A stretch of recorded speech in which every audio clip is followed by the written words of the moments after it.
তিস্তা মহাপরিকল্পনা বাস্তবায়নের পক্ষে নানাভাবে জনসম্মতি তৈরি করার চেষ্টা চলছে।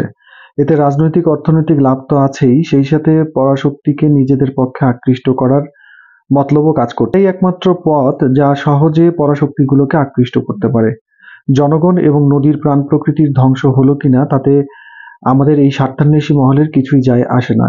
ঠিক পূর্বের মতলববাজদের মতোই, ক্ষমতালোভীদের মতোই। ভারতের কাছ থেকে ন্যায্য পানির হিস্যা আদায় করতে না পারলে যতই বিজ্ঞানসম্মত পরিকল্পনা আর মহাপরিকল্পনার কথা বলা হোক না কেন, তার ফলাফল কিন্তু জিরো। কারণ পানির প্রবাহ নদীর প্রধান এবং প্রথম বৈশিষ্ট্য।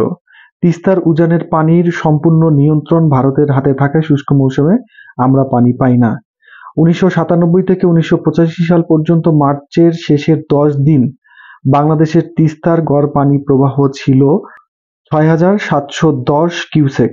বর্তমানে 1200 থেকে 1500 কিউসেক পানি আসে, সেখানে 5,000 কিউসেক পানি সেচের জন্য প্রয়োজন হয় আমাদের। আর নদীর যে প্রশস্ততা সেটা 5.6 কিলোমিটার, নদীকে প্রশস্ততা কমিয়ে প্রায় 0.7 থেকে 1 কিলোমিটারে কমিয়ে আনলে নদী বাঁচবে কিনা মরবে সেটা তিস্তাপাড়ের মানুষই ভালো বলতে পারবে।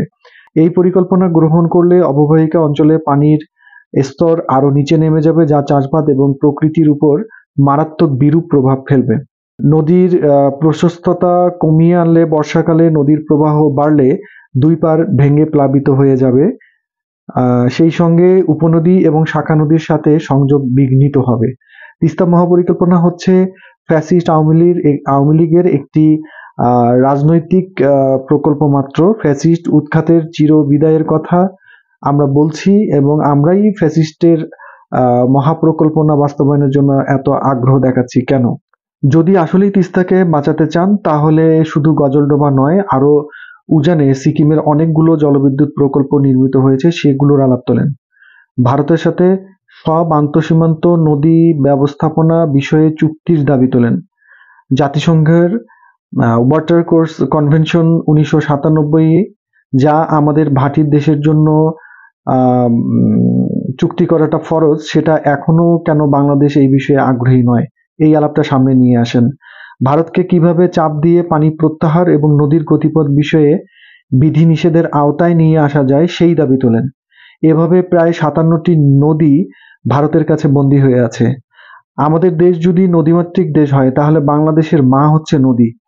আমাদের মাকে বাঁচাতে হবে এবং এই জন্য ভারতের শাসন শোষণের হাত থেকে কিভাবে আমাদের মাকে আমরা রক্ষা করব সেই দাবি তোলেন।